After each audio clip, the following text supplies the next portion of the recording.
শুধু ভালোবাসি তোমায়।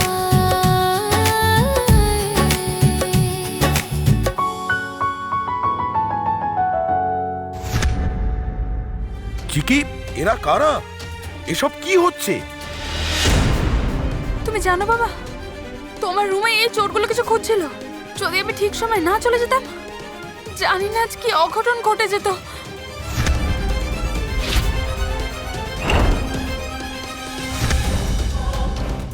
আচ্ছা, তোর কিছু হয়নি তো মা?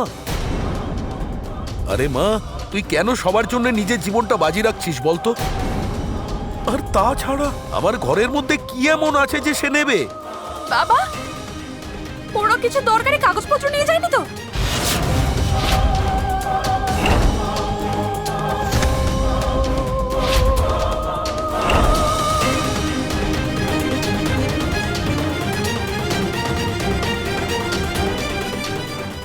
বাচ্চারা চলো, তোমরা সবাই ঘরে যাও।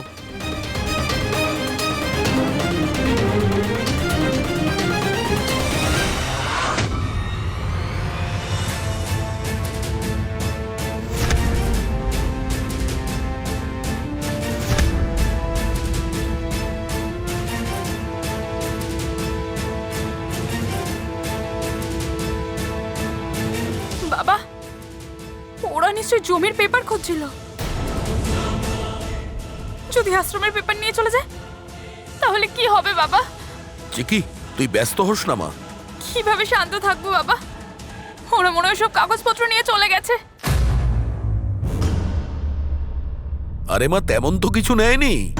কাগজপত্র যেমন ছিল ঠিক সেরকমই আছে।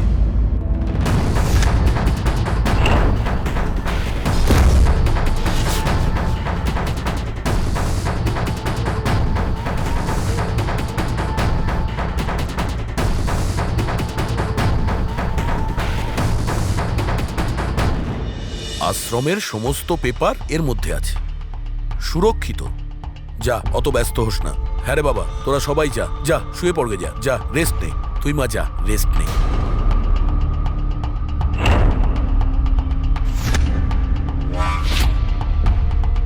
কিন্তু বাবা, আমার সন্দেহ ঠিক ছিল। ওরা এই কাগজগুলো আনতেই এসেছিল। কিন্তু আজ পেপারগুলো নিয়ে যেতে পারেনি বলে ওরা নিশ্চয়ই আবার কোনোদিন আসবে। কিন্তু আমি বুঝতে পারছি না ওরা বাড়ির ভেতরে ঢুকলো কিভাবে। বাবা, এবার থেকে আমাদের সতর্ক থাকতে হবে, আর ওই বদমাশ লোকগুলোকে উচিত শিক্ষা দিতে হবে আমাদের।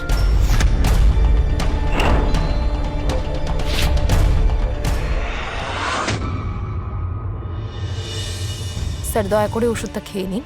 আপনার ওষুধ খাওয়ার সময় হয়ে গেছে স্যার। আপনি মেডিসিন না খেয়ে এখানে এসে বসে আছেন। আরে বাবা, আমি ঠিক আছি। আর তাছাড়া এই মেডিসিন খেয়ে খেয়ে আমি তো আরো দুর্বল হয়ে যাব।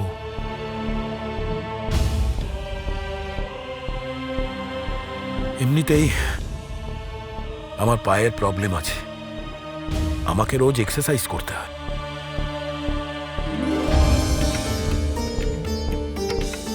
আঙ্কেল, নমস্কার। নমস্কার। এখন আপনি কেমন আছেন? ওনা এখনো বিপি হাই আছে, কিন্তু স্যার মনে করছেন মেডিসিন না খেলেও চলবে। না মানে আপনি মেডিসিন কেন নিচ্ছেন না? আপনি তো আমাকে প্রমিস করেছিলেন ঠিক সময়ে সময়ে ওষুধ খাবেন বলে। আমি ওষুধ খেতেই যাচ্ছিলাম, কিন্তু সিস্টার তোমাকে মিথ্যে কথা বলেছে। আচ্ছা, তাহলে এবার খান দেখি।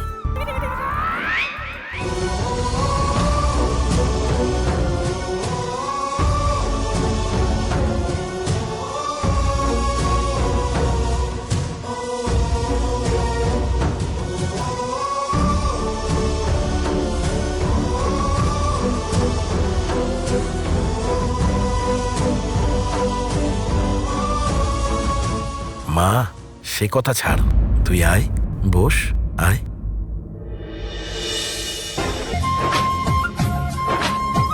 আচ্ছা, কাল তুই বললি, কিন্তু তুই আসলি না কেন? হ্যাঁ, আমি তোর জন্য খিচুড়ি রেখেছিলাম। কি বললেন? খিচুড়ি? হ্যাঁ। হে মা, কেন এলাম না? এত সুন্দর খিচুড়ি আমি মিস করে গেলাম সবকিছু ওই অহংকারে খারাপ লোকটার জন্য। আচ্ছা তুই এত পছন্দ করিস খিচুড়ি? এটা আবার জিজ্ঞেস করার কথা হলো? যদি কোনো অসম্ভব কাজও থাকে সেটা সম্ভব করে দেবো, কিন্তু খিচুড়ি তো আমি খাবো।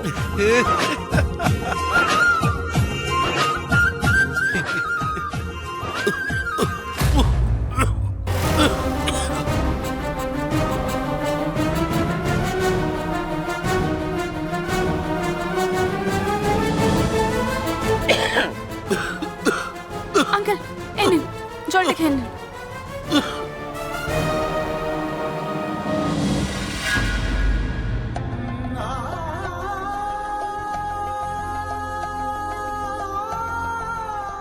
এত জোরে হাসার কি দরকার ছিল? কাশি হলো তো? তুই কেন এত ব্যস্ত হচ্ছিস? এমনিতেই ডাক্তার আজ আমাকে বলেছে আজকেই ডিসচার্জ করে দেবে। সত্যি? থ্যাংক ইউ মা।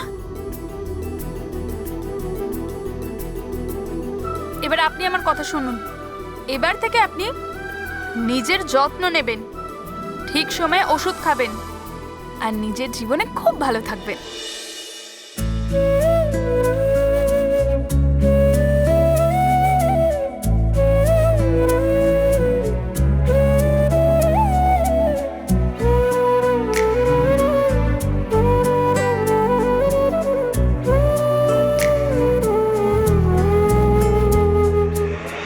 খাও খাও। বড় করে আ করো, বড় করে। হ্যাঁ হ্যাঁ হ্যাঁ, আঙুরটা দাও তো আমাকে। এই নাও কর দেখি। এইটা খাও দেখি, আ খাও। করো, আ করো, বড় করো। এটা খাও। আ করো, আ।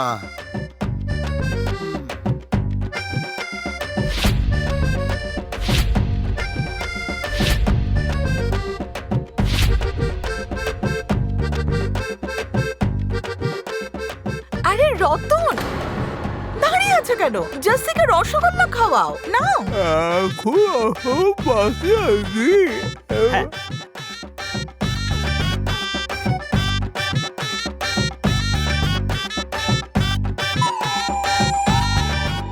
আস্তে খা, আস্তে খা, আস্তে আস্তে খা, খা। চেষ্টা করে খা, আস্তে চেষ্টা আস্তে। কর। আরে জোশী এই নাও গরম গরম সিঙ্গারা খাও। সিঙ্গাড়া দাও, সিঙ্গাড়া দাও ওকে।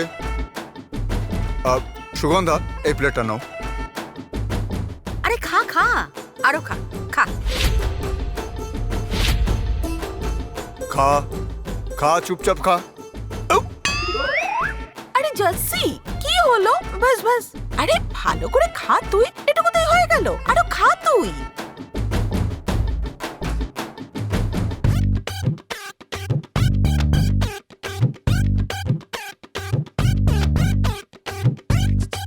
আরে জোশী ওই মেয়েটার ব্যাপারে কোনো খোঁজ পেলি না? হ্যাঁ জাসি, তাড়াতাড়ি বল। আচ্ছা জাসি, ওর নাম কি? জানি না। হ্যাঁ?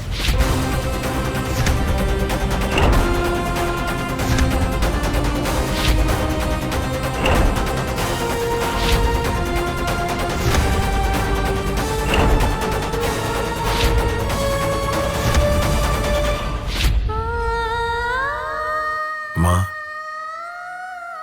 আমার জীবনে যে সমস্ত ঘটনা ঘটেছে তারপরে এই জীবনের উপর আমার ঘৃণা এসে গেছে। কিন্তু হ্যাঁ, যখন আমার তোর সঙ্গে দেখা হলো, তোর কথা মেনে আমি নিজেকে সামলাতে চেষ্টা করব। আজ থেকে আমি নিজের ওপরে আর কখনো ঘৃণা করব না।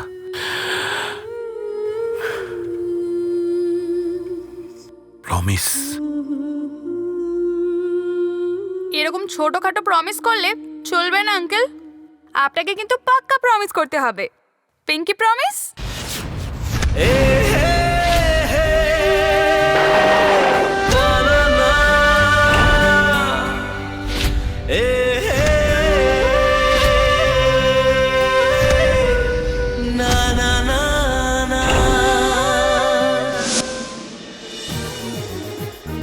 মাম্মা, যদি দুধ না খাস তাহলে বাবা তোর সঙ্গে কোনোদিন কথা বলবে না। সরি বাবা, আমি আর কখনো এরকম করব না। প্রমিস? Pinky promise.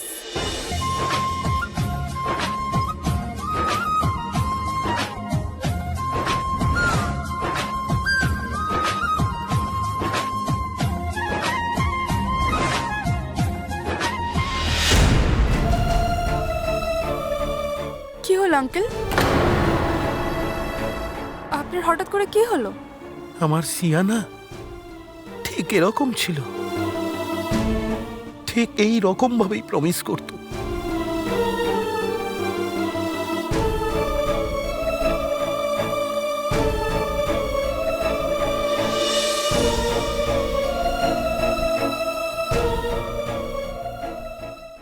তোকে তো পুরোই ওর মতো দেখতে।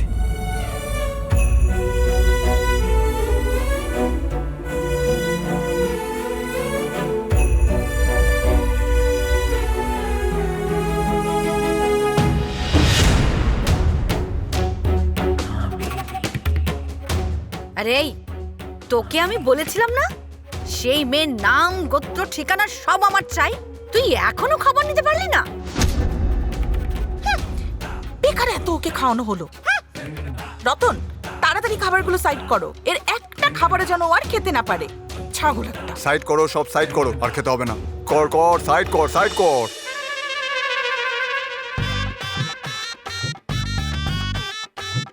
এবার বল বল, এবার বল।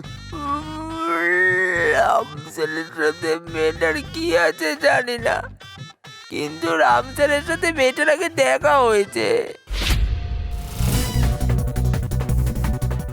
ও হ্যাঁ, তাহলে আমাদের রাম ওর সাথে আবার দেখা করেছে। হ্যাঁ হ্যাঁ, ঠিক আছে। সিয়া নয় তো কি হয়েছে, মেয়েটাকে কিন্তু সিয়ার মতনই হতে হবে। কি বলিস গজেন্দ্র?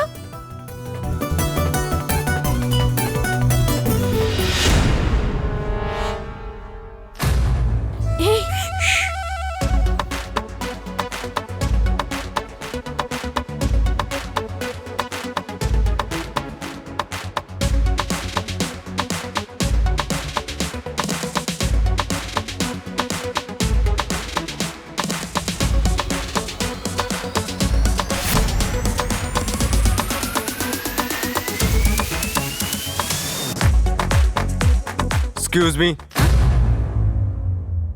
এখানে কি চলছে? কি চলছে মানে? কিছুই না, কিছু না, সেরকম কিছু নয় তো। দাদা, তুই আজকে খুশি কিনা বল? হ্যাঁ, তোকে আজকে খুব স্মার্টও দেখাচ্ছে। তুমি তো সিঙ্গেল আছো না? আচ্ছা, তোর মধ্যে কিছু চলছে নাকি বাবা? কি তখন থেকে করছিস? তাড়াতাড়ি খাওয়া, হসপিটালে যাবো। সরি, অ্যাকচুয়ালি অনুজ আঙ্কেল আজকে ডিসচার্জ হচ্ছে, তাই আমি ওখানে যাচ্ছি। আচ্ছা ঠাকুমা, হ্যাঁ তুমি যাবে আমার সাথে? না বাবা, তুই যা, বরং আমি এখানে ওর জন্য অপেক্ষা করছি। আচ্ছা ঠিক আছে, আমি তাহলে আসি। আরে, তোর খাওয়া শেষ হয়েছে? আচ্ছা স্যার। তাহলে এবার আমরা যাই।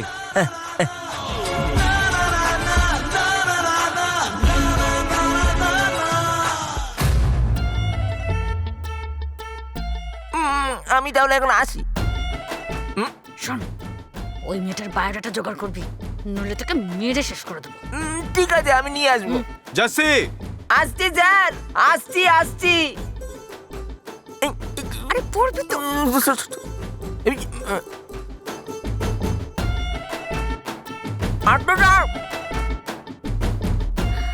এবারের মতো বেঁচে গেলাম।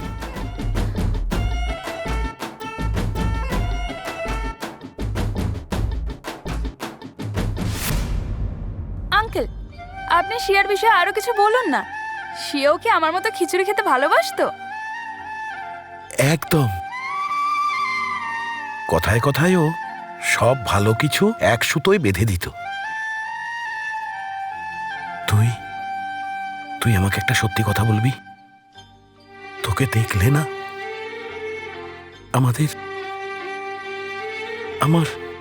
আমার শিয়ার কথা মনে পড়ে চাই রে মা।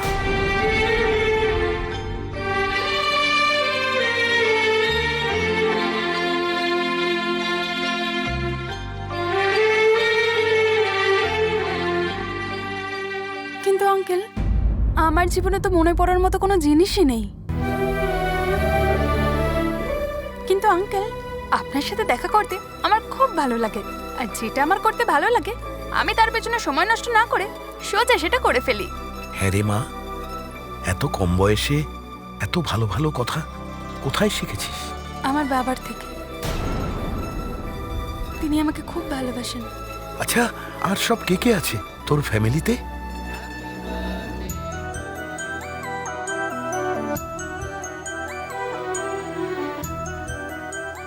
আরে গুনবি পরে। আরে চুপ থাকুন না একটু, বলছি আমি।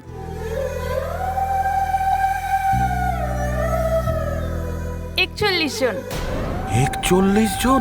হ্যাঁ, পৃথিবীর যত সম্পর্ক আছে সব আমার আছে।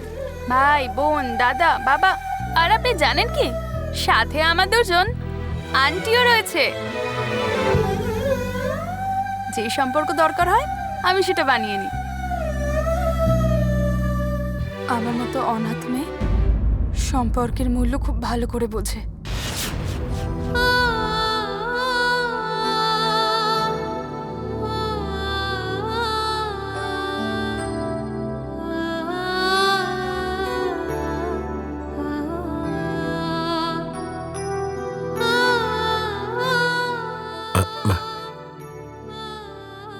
তুই অনাথ? হ্যাঁ, অনাথ। 41 জনের মধ্যে 41 জনই অনাথ। সরি মা, আমি এই বিষয়টা জানি না রে। আপনি কেন সরি বলছেন? আমি তো কখনো সরি ফিলই করি না। আমার কাছে তো এত বড় পরিবার রয়েছে, আর আমাদের বাবাও রয়েছে, আমাদের সবাইকে খুব ভালোবাসে। আর সব থেকে বড় কথা, খিচুড়িও আছে। মারে, তুই তো তোর পরিবারের ব্যাপারে সবকিছু বললি। আচ্ছা, আমার বাড়িতে তুই কবে যাবি?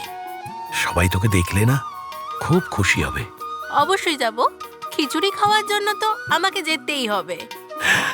পিঙ্কি প্রমিস? Pinky promise.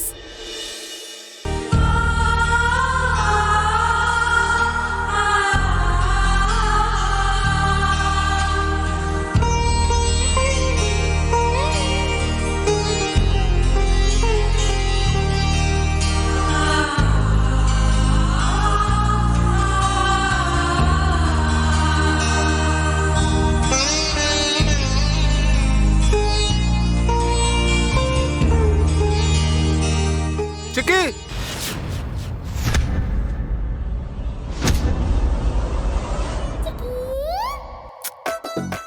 আবার ফেসে গেলাম।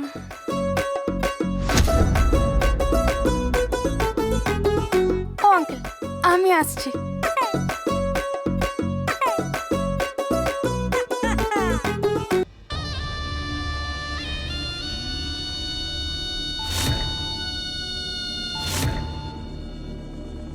মামা, তোমার দ্বারা কিছুই হবে না।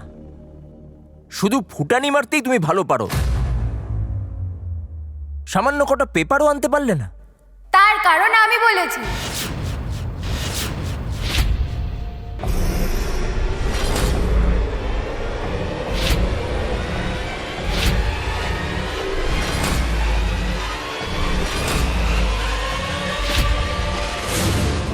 যতদিন ওখানে চিকি আছে না, জমির দলিল পাওয়া তো দূরের কথা, একটা পাতাও আনতে পারবে না।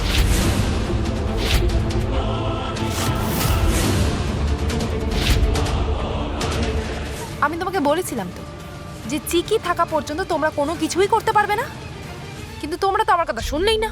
তোমরা তো দল বল নিয়ে একদম রাতে চলে গেলে ওখানে। কি হলো? কি হলো তোমাদের প্ল্যানের? বলো। ফেল হয়ে গেলে তো। হ্যাঁ,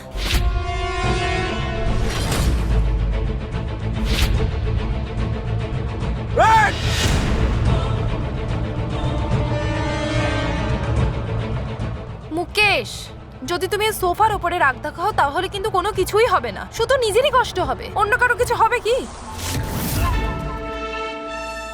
করতেই হয় তাহলে চিকির কোনো ব্যবস্থা করো না। হ্যাঁ, করব, অবশ্যই করব। ওর অবস্থা এমন করব যে কোথাও আর মুখ দেখাতে পারবে না। আজকে যে আমার প্ল্যানটা ফেল হয়েছে, আমার এই নিষ্কর্মা মামার জন্য আমার টার্গেটটা মিস হয়ে গেছে। অন্যের ওপর এত ডিপেন্ডেন্ট হলে না কোনো কিছুই হবে না মুকেশ। বেটার হবে তুমি নিজেই কিছু করো না।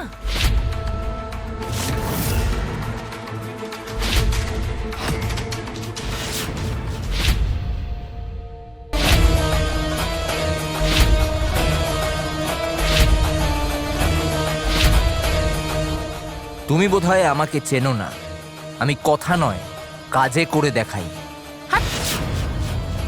তোমার এই ফুটানি কথাবার্তা নিজের মামাকে শোনাও, আমাকে না, বুঝলে তুমি? হ্যাঁ, চুপ করো, না হলে এখানেই মেরে পুঁতে দেব, কেউ জানতেও পারবে না।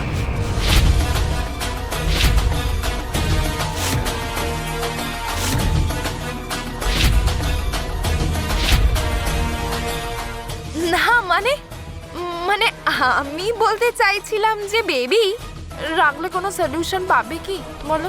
কিছু পাবে বলো বেবি? কিন্তু আমার কাছে না একটা খুব ভালো প্ল্যান আছে। আমি যেমনটা বলছি ঠিক সেরকমটা করো। হ্যাঁ,